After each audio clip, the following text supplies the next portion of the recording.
Hey everybody, it's Nathan Selove, and I am getting married this weekend, and I'm really excited, but it also means that I haven't had a lot of time to work on videos or make really in-depth videos or write scripts or whatnot, but I thought I would take this as an opportunity to explain some of the things that we're doing in our wedding in order to ensure that it's both sensory-friendly and disability-friendly, because I think that a lot of weddings are very neuronormative in the way that they structure themselves, and I think it's important to recognize the ways that we can accommodate those with disabilities in order to make weddings enjoyable for all parties involved and all people that are attending. So first off, one major thing that we're doing is we're having our guests dress comfortably. If they want to dress up in like suits or whatnot, or button-up shirts, then of course they can, but there's no pressure to, and there's no requirement to. Because oftentimes, a lot of the really formal clothing can feel really restrictive to autistics, and we want to make sure that everyone feels comfortable. In fact, although I'm going to be wearing a suit and Jess is going to be wearing a wedding dress, she's probably not even going to be wearing shoes, because she hates shoes, and we want to make sure that she's comfortable, and we want to make sure that I'm comfortable. So that's one thing, making sure that people have the option to dress casually and not to necessarily shame them if they don't.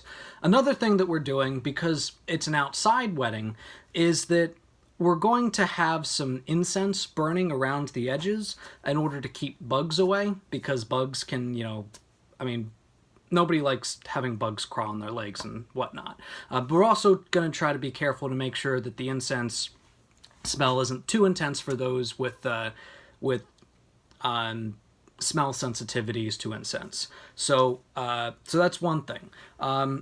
As a more broad accommodation for physical disabilities, we're also not going to be having our crowds stand up when Jess and I walk out. And the reason for that is because there are some people that have physical disabilities that say they can't stand up, and you might say the solution to that is, well, just don't require them to stand up.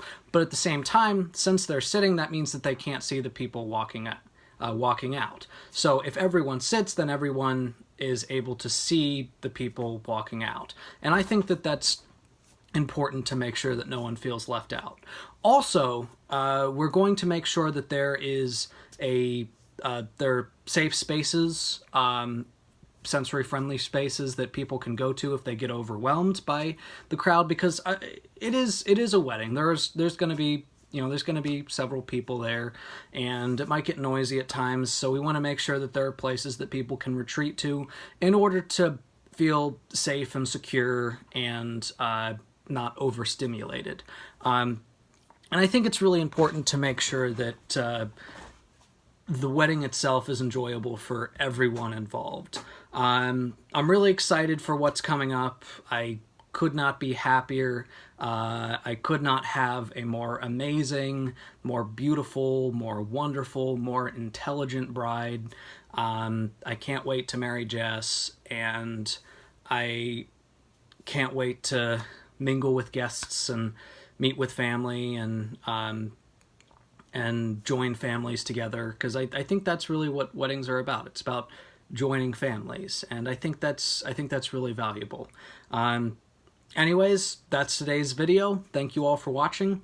If you like this video and you like disability advocacy, then you haven't already, subscribe to my channel. Check out some of my other stuff, and I will be seeing you next week.